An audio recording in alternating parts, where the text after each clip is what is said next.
Remember we said at the very beginning that this concept of the mysterium is a definition of human neurosis. Yeah.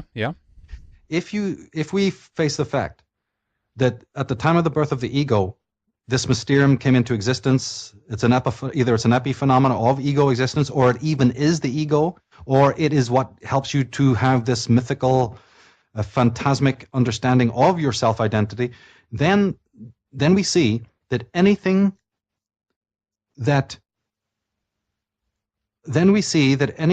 contradicts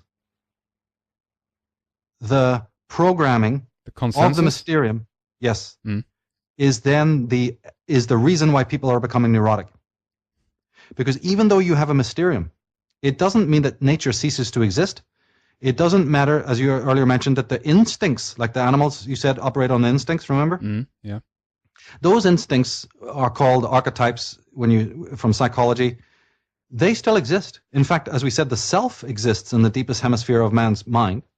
Those things still exist and still work on the consciousness regardless of how you repress them. In fact, in many schools of psychology, including Freudian, the more you repress something, the more you set yourself up for it to work on you. Yeah.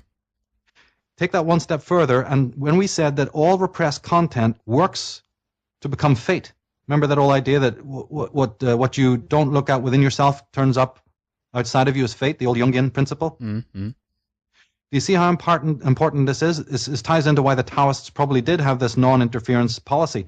They knew fine well that the man who is struggling with himself, who desperately wants to repress his true self, he's not going to win that battle because that sense of self is too strong. And the very act of suppressing it, suppression is what the world does, repression is what we do.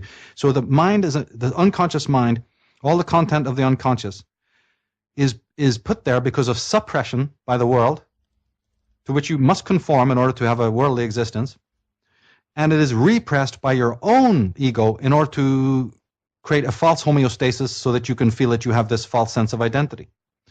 But those repressed aspects of yourself have many ways of coming back and invading your consciousness and pulling you back to the true homeostasis, which man for centuries and millennia now has tried to resist, you see? So the tension is then created between the non-man, the inexistent man, and the existent man. Existence, nature, will always be there. It will always creep up on you. Heisenberg said it. He goes, are we really seeing an experiment as we want to, or are we seeing... He has a quote somewhere, it's in the article I wrote, where he says, we don't see nature as it really is. We see only our impressions about nature. Yeah. Schopenhauer said, the world is my idea. Hegel, others, they've all said this. So man is then trapped in this bubble. Like I said, he's wearing this mask that's been sort of nailed onto his skull that he has to deal with. And therefore, there's something about the real that always pulls you back. But it does it through a chemical divorce mechanism. It does it through deconstruction, not construction.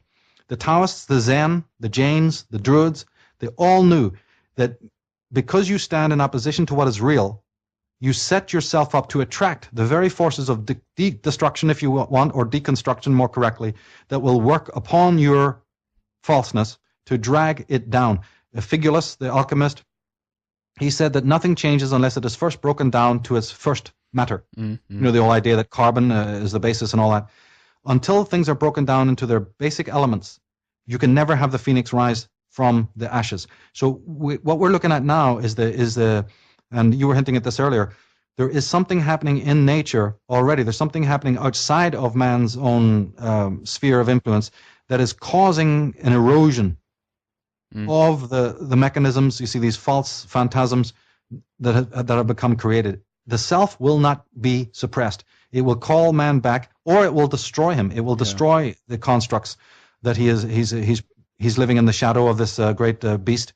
It will literally he'll build it up and build it up and build it up, only for it to either topple again, so that he comes back to the true state of existence. The man who does this through his volition, the man who does this of his own will, that's a different creature. He has to step outside the norms, the song Tom Sawyer by Rush. He's got to go against the flow. His mind is not going to be for rent, to any god or government.